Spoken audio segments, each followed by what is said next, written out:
What's up, guys? We are finally back with another video, and as you can see from the title, we are going to be installing a new push button start for the gs350.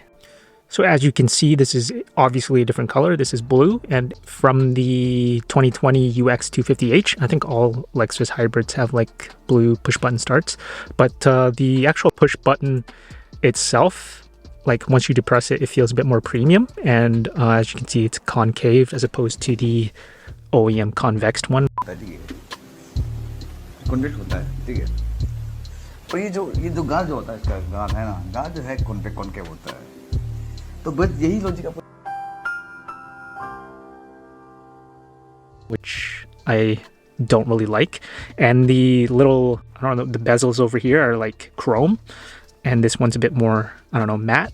This one looks a bit more tacky, so I think I got this for like 80 bucks, but the LC500 ones are like $100, $150, something like that, so I didn't want to shell out that much just for a push button start. But yeah, we'll see if I can pop this off really quick and then put this new one in. Actually, I think I'm gonna polish this a little bit just to try to remove some of these scratches. As you can see, on the bezel itself has some scratches as well, and the face of the push button. But yeah, let's get started.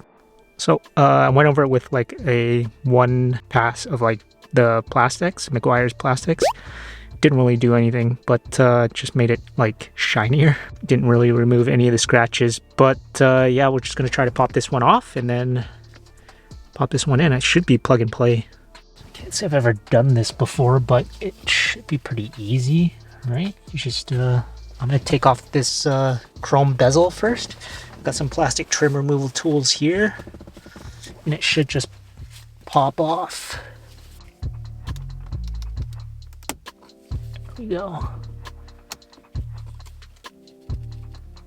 I mean, I guess I could like wrap this to make it less tacky, but yeah, we'll see. I could wrap maybe like the replacement one because it is like scratched up and everything.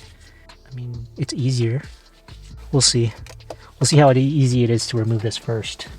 But I think you just, I don't know, put your hand up here, and it was coming off for a bit. You just need a good grip, and there we go. And then you reach your hand back here, you kind of push it out, push the push button start out, which theoretically should. There we go. Undo the power harness, and then that's all she wrote. So let's pop this new one in there. Plug it in first.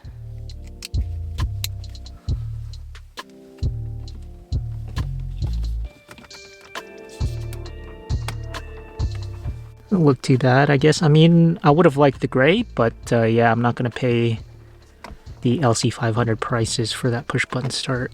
But it does look pretty premium. Like once you push it, you can feel the difference between that and like the OEM one. I don't know, I'm thinking about wrapping that piece.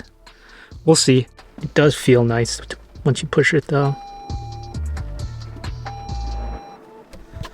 as opposed to this one. I mean, this one's a bit more harder, but yeah, I don't really like the convex button. Concave is the way to go. A bit more premium. To each their own, I guess. But I'm gonna see what it looks like once I wrap this little bezel.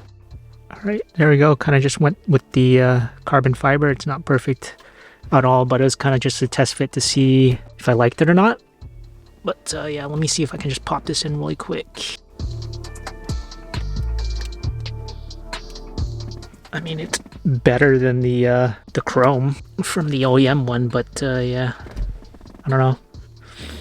Doesn't look too bad. I think it'd look better if the button was gray. Doesn't look too bad, I guess. I mean, I'll keep it for now. Pretty nice. Nice little mod. But I've been meaning to do it for a while because read on the forums other people doing it, and yeah, it looked pretty sick. But they had the LC500 button, which is a bit more than I wanted to spend on just like a small little thing like that. But yeah, see you guys later.